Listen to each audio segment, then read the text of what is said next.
Epey uzaklaştık şatodan. Battal şimdi şıp diye karşımıza çıksa ne yapardınız Şövalye Anton?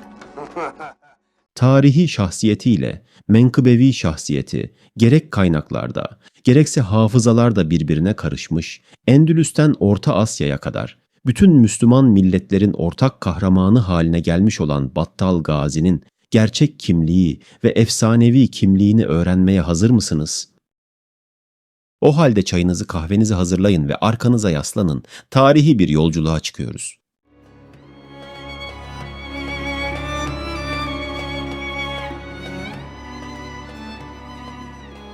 Birçoğumuzun Yeşilçam filmlerinden tanıdığı, Bizans'la bitmek tükenmek bilmeyen mücadeleler veren meşhur Malatya Serdarı Battal Gazi, kendi adını taşıyan Malatya'nın Battal Gazi ilçesinde doğmuştur. Doğduğu ve yaşadığı evin yeri halen mevcuttur. Yıkıntı halinde korunmaktadır. Uzun yıllar halka yemek dağıtılan hayrat yeri olarak kullanılmıştır. Hemen hemen bütün kaynaklar Battal kelimesinin onun asıl adı değil kahramanlığını belirten lakabı olduğunu ve asıl adının Abdullah olduğunu bildirirler. Aynı kaynaklar babası için Hüseyin, Ömer yahut Amr gibi farklı isimler kaydeder. Biz ise onu Hüseyin Gazi'nin oğlu olarak benimsedik.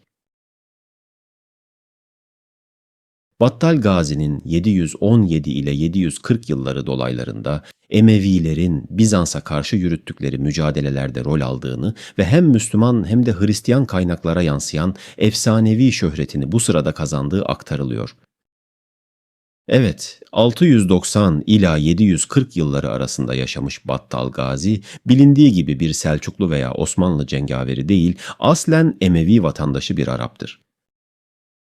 Gerek Arap-Bizans, gerekse Selçuklu-Bizans, Osmanlı-Bizans mücadelelerinde tarihi ve efsanevi kişiliğiyle, kaza ruhuyla hareket eden bu toplulukları motive etmiş, fetih hareketlerinde onlara iman, cesaret, umut ve güven aşılamıştır.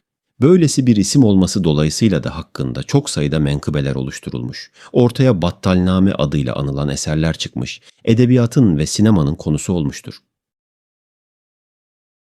Battal Gazi, Emevilerin 8. asırda Bizans'a karşı açtıkları seferlerde ün almış Arap komutandır. Bir Arap kumandanı iken Anadolu coğrafyasındaki kahramanlığı ile Türkler tarafından da çok sevilip benimsendi ve böylece destani halk hikayelerinin kahramanı haline geldi.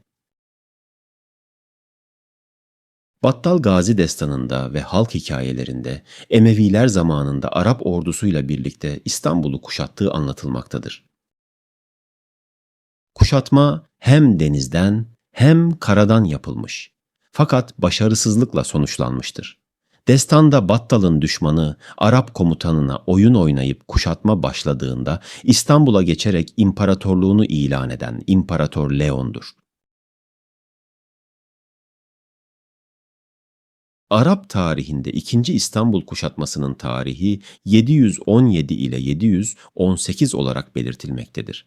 Bizans tarihindeki verilerde bu tarihi doğrular niteliktedir. Ayrıca Bizans tarihinde İmparator 3. Leon'un tahta çıkma tarihi 717 olarak belirtilmiştir. Bundan dolayı destandaki Leon'un İmparator 3. Leon olma olasılığı üzerinde durulmaktadır.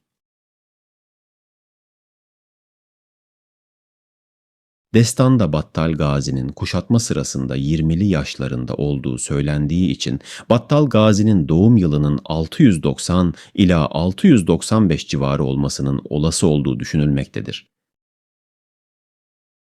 Annesi Saide Hatun'un peygamber soyundan geldiği düşünülerek Battal Gazi'nin kendisine Seyyid unvanı da takılmıştır. Battal Gazi, daha Selçuklular devrinden itibaren Anadolu'da bilhassa heterodoks zümreler tarafından çok benimsenip yüceltilmiştir. Bu olay sosyal psikoloji ve kültür tarihi açısından ayrı bir önem taşır.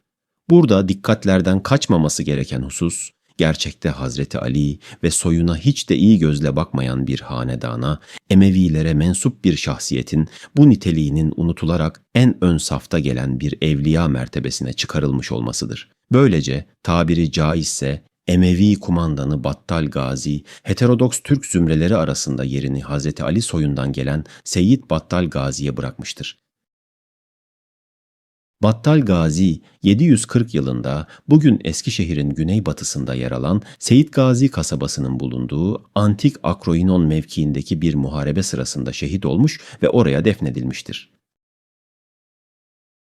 Gazi'nin Türkler arasında bu kadar çok sevilip bir Gazi Veli kimliğine yüceltilmesinde şehit düştüğü yerde eski bir Bizans manastırının yanında bulunan mezarının 1. Alaaddin Keykubad'ın annesi tarafından bir rüya sonucu keşfedildiğini nakleden rivayetin herhalde önemli bir katkısı bulunmalıdır.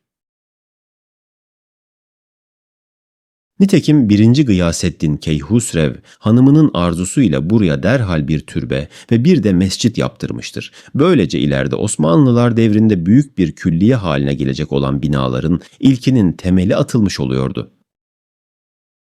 Burası Anadolu Selçukluları devrinden itibaren kısa zamanda bir ziyaretgah haline gelerek bir yerleşme merkezi olmuş ve bugünkü Seyit Gazi kasabası kurulmuştur. Battal Gazi, Anadolu insanını gerek kahramanlığı, gerekse evliya hüviyetiyle o derece etkiledi ki daha 13. yüzyılda o zaman Anadolu'nun hemen her tarafında kalabalık kitleler halinde görülmeye başlayan kalenderi dervişleri onu kendilerine pir kabul etmekte tereddüt göstermediler. 16. yüzyılın başlarında kalenderiliğin içinden gelişip bağımsız bir tarikat halini alan Bektaşilik pek çok şey gibi Battal Gazi kültünü de devraldı.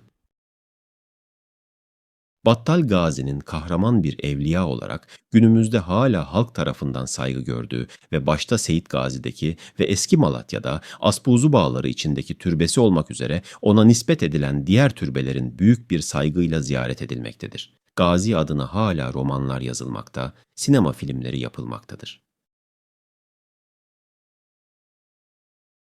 İzlediğiniz için teşekkürler. Bir sonraki konuda buluşuncaya dek hoşça kalın.